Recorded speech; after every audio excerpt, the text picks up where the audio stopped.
Kannada cinema ಇಂಡಸ್ಟ್ರಿಗೆ ನನ್ನ ಮಗ ಕೊಟ್ಟಾಗಿದೆ, ಇಂಡಸ್ಟ್ರಿಗೆ ಬೇಕಾಗಿದ್ದಷ್ಟು ಕೊಟ್ಟಾಗಿದೆ, ಇಲ್ಲಷ್ಟೆಲ್ಲ ಹೊರಗೂ ಕೂಡ ಹೋಗಿ ಈಜ್ತಾ ಇದ್ದಾರೆ, ದೊಡ್ಡ ಸಮುದ್ರಕ್ಕೆ ಬಿದ್ದು ಬಿಟ್ಟಿದ್ದಾರೆ. ಸೊ ನೀವು ನಮ್ಮ ಕನ್ನಡ ಸಿನಿಮಾ ಇಂಡಸ್ಟ್ರಿಗೆ ಏನಾದರೂ ಕೊಡುಗೆಯನ್ನು ಕೊಡಬೇಕು ಅಂತ ಹೇಳಿ ಒಂದು ತಂಡವನ್ನು ಕಟ್ಕೊಂಡು ಕೊತ್ತಲವಾಡಿ ಅನ್ನೋ ಒಂದು ಸಿನಿಮಾವನ್ನು ಇಂಡಸ್ಟ್ರಿಗೆ ಕೊಡ್ತಾ ಇದ್ದೀರಾ. ನಿಮ್ಮ ಪ್ರೀತಿಯ ಮಾತುಗಳು ಮ್ಯಾಮ್. ಕೊಟ್ಟಾಗಿದೆ ಅಂತ ಹೇಳೋದೇ ಇಲ್ಲ, ಆಲ್ಮೋಸ್ಟ್ ಇನ್ನೇನು ರಿಲೀಸ್ಗೆ ರೆಡಿ. ಅಲ್ಲಲ್ಲ, ಎಷ್ಟು ಕೊಟ್ಟಾಗಿದೆ ಅಂತ ಹೇಳ್ಬಾರ್ದು, ಆಮೇಲೆ ಅಲ್ಲಿಗೆ ಸ್ಟ್ರಕ್ ಆಗ್ಬಿಡ್ತೀವಿ. ಇನ್ನು ಕೊಡಬೇಕು, ಒಳ್ಳೆಯ ರೀತಿಲಿ ಹೋಗ್ತಾ ಇದ್ದಾನೆ. ನಾವು ಏನಾದರೂ ಒಂದು ಸಣ್ಣ ಪ್ರಯತ್ನ ಮಾಡೋಣ, ಶುರು ಮಾಡೋಣ, ಸಾಕು ಇದು ರೈಟ್ ಟೈಮು ಅಂತ ಶುರು ಮಾಡಿದ್ದೀವಿ. ಅದು ಎಲ್ಲ ಇಲ್ಲಿವರೆಗೂ ನೀವೆಲ್ಲರೂ ಸೇರಿ ಈ ಮಟ್ಟಕ್ಕೆ ತಂದಿದ್ದೀರಾ. ರಿಲೀಸ್ ಆಗಿ ಆಡಿಯನ್ಸ್ ಒಪ್ಕೊಳ್ಳೋವರೆಗೂ ಬಂದು ಅಲ್ಲಿ ನಾನು ಗೆದ್ದಾಗ ಆವಾಗ ಹೇಳ್ತೀನಿ ನಾನೇನೋ ಮಾಡಿಬಿಟ್ಟಿದ್ದೀನಿ ಅಂತ. ಅಲ್ಲಿವರೆಗೂ ಹೇಳಲ್ಲ, ಬಟ್ ಪ್ರಯತ್ನ ಅಂತೂ ಚೆನ್ನಾಗೇ ಮಾಡ್ತಾ ಇದ್ದೀವಿ.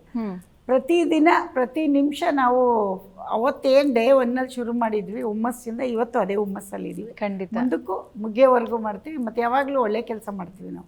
ಯಾವುದೇ ಕೆಲಸ ಮಾಡಿದ್ರು ಜನ ತಗೊಳ್ಳೋವರೆಗೂ ಅದು ಪ್ರೀತಿಯಿಂದ ತಗೋತಾರೋ ಬೇಜಾರು ಮಾಡ್ಕೋತಾರೋ, ಬಟ್ ನಾವು ಡಿಸ್ಟರ್ಬ್ ಆಗಲ್ಲ. ಯಾಕೆಂದರೆ ನಾವು ಆಲ್ರೆಡಿ ಒಂದು 20-25 ವರ್ಷದಿಂದ ಬಂದಿದ್ದೀವಿ. ಹೌದು, ಜನ ಏನು ಹೆಂಗೆ ತಗೋತಾರೆ, ಯಾರನ್ನಾದರೂ ತಗೋತಾರೆ, ಕೆಲಸ ಮಾಡಿರ್ಬೇಕು. ಹೊಸಬ್ರು ಹಳಬ್ರು ಅಂತ ಅವ್ರಿಗೆ ಭೇದ ಇಲ್ಲ.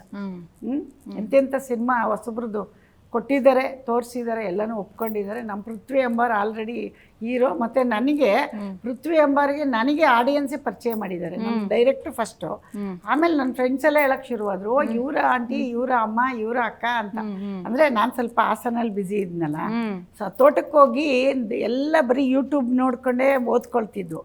ಈ ಸಿನಿಮಾನ ಥಿಯೇಟ್ರಲ್ಲಿ ಹೋಗೋದು ಮತ್ತು ನಾನು ಸಿನಿಮಾ ನೋಡೋದು ಸ್ವಲ್ಪ ಕಡಿಮೆ ಆಗಿತ್ತು ಬ್ಯುಸಿ ಇದ್ದಿದ್ದರಿಂದ.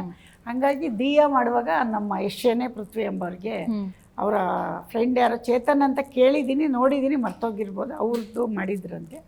ಹಂಗಾಗಿ ಅವ್ರಿಗೆ ಎಲ್ಲರೂ ಹೇಳೋದು ದಿಯಾ ಹೆಸರು ಹೇಳಿ ಹೇಳಿದ್ರು ನಮ್ಮ ಪೃಥ್ವಿ ಎಂಬರ್ನ. ಹಾಗಾಗಿ ನಾನು ನಮ್ಮ ಪೃಥ್ವಿ ಎಂಬಾರು ಹೊಸಬ್ರಲ್ಲ, ಅವರು ಸಿನಿಮಾ ಹಳಬ್ರು. ಬಟ್ ನಮ್ಮ ಸಿನಿಮಾಗೆ ನಾವು ಅದು ನಮಗೆ ಅವರು ಚೆನ್ನಾಗಿ ಮಾಡಿದ್ದಾರೆ. ನಮ್ಮ ಸಿನಿಮಾಗೆ ನಮ್ಮ ಡೈರೆಕ್ಟ್ರು ಆಯ್ಕೆ ಮಾಡಿದ್ದು, ಬಟ್ ತುಂಬ ಚೆನ್ನಾಗಿ ಮಾಡಿದ್ದಾರೆ. ಅದನ್ನು ಪ್ರೀತಿಯಿಂದ ಮಾಡಿಕೊಟ್ಟಿದ್ದಾರೆ ನಮ್ಮನ್ನ. ಅವರು ನಮ್ಮನೆ ನಮ್ಮ ಇಷ್ಟ ಥರನೇ ನನಗೆ ಅವರು. ಹೌದು, ಏನು ನಮ್ಮನೆ ಸಿನಿಮಾ ಅಂತ ಮಾಡಿದ್ದಾರೆ, ಅದು ಖುಷಿ. ಸೂಪರ್. ಎಲ್ಲರೂ ಅಷ್ಟೇ, ನಮ್ಮ ಹುಡುಗರು ಯಾರು ನಂಗೆ ತೊಂದರೆ, ನೀನೇ ತೊಂದರೆ ಕೊಡ್ತಾ ಇದ್ರು. ಕರೆಯೋದೇ ಇಲ್ಲ ಅವರು, ಅಮ್ಮ ಬೇಡ ಅದು ಮಾಡ್ಕೋತೀವಿ ಅಂತಾರೆ. ನೀನಂತೂ ಬಿಡ್ತಾನೆ ಇಲ್ಲ. ಇದ್ರೆ ಚಂದ ಅಂತ ನೀವು